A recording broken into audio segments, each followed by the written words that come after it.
Hey everyone, I want to talk about something important today because it's time to get back to our roots around free expression on Facebook and Instagram. I started building social media to give people a voice. I gave a speech at Georgetown 5 years ago about the importance of protecting free expression, and I still believe this today. But a lot has happened over the last several years. There's been widespread debate about potential harms from online content. Governments and legacy media have pushed to censor more and more. A lot of this is clearly political, but there's also a lot of legitimately bad stuff out there. Drugs, terrorism, child exploitation. These are things that we take very seriously, and I want to make sure that we handle responsibly. So we built a lot of complex systems to moderate content. But the problem with complex systems is they make mistakes. Even if they accidentally censor just 1% of posts, that's millions of people. And we've reached a point where it's just too many mistakes and too much censorship. The recent elections also feel like a cultural tipping point towards once again prioritizing speech. So we're going to get back to our roots and focus on reducing mistakes, simplifying our policies, and restoring free expression on our platforms. More specifically, here's what we're going to do. First, we're going to get rid of fact checkers and replace them with community notes similar to X, starting in the US. After Trump first got elected in 2016, the legacy media wrote non-stop about how misinformation was a threat to democracy. We tried in good faith to address those concerns without becoming the arbiters of truth. But the fact-checkers have just been too politically biased and have destroyed more trust than they've created, especially in the US. So over the next couple of months, we're going to phase in a more comprehensive community notes system. Second, we're going to simplify our content policies and get rid of a bunch of restrictions on topics like immigration and gender that are just out of touch with mainstream discourse. What started as a movement to be more inclusive has increasingly been used to shut down opinions and shut out people with different ideas, and it's gone too far. So I want to make sure that people can share their beliefs and experiences on our platforms. Third, we're changing how we enforce our policies to reduce the mistakes that account for the vast majority of censorship on our platforms. We used to have filters that scanned for any policy violation.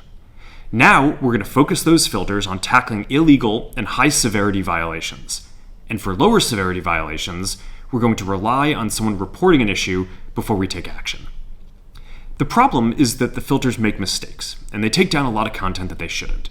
So by dialing them back, we're going to dramatically reduce the amount of censorship on our platforms. We're also going to tune our content filters to require much higher confidence before taking down content. The reality is that this is a trade-off. It means we're going to catch less bad stuff, but we'll also reduce the number of innocent people's posts and accounts that we accidentally take down. Fourth, we're bringing back civic content.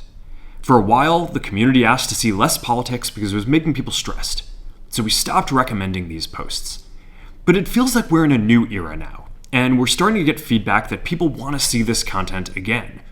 So we're going to start phasing this back into Facebook, Instagram, and Threads while working to keep the communities friendly and positive. Fifth, we're going to move our trust and safety and content moderation teams out of California, and our US-based content review is going to be based in Texas. As we work to promote free expression, I think that it will help us build trust to do this work in places where there is less concern about the bias of our teams. Finally, we're going to work with President Trump to push back on governments around the world that are going after American companies and pushing to censor more. The US has the strongest constitutional protections for free expression in the world. Europe has an ever-increasing number of laws institutionalizing censorship and making it difficult to build anything innovative there. Latin American countries have secret courts that can order companies to quietly take things down. China has censored our apps from even working in the country. The only way that we can push back on this global trend is with the support of the US government. And that's why it's been so difficult over the past 4 years when even the US government has pushed for censorship. By going after us and other American companies, it has emboldened other governments to go even further. But now we have the opportunity to restore free expression, and I am excited to take it. It'll take time to get this right, and these are complex systems. They're never going to be perfect.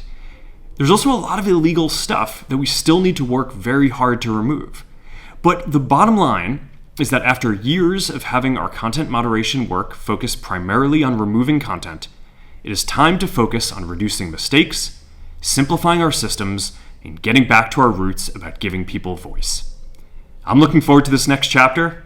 Stay good out there, and more to come soon.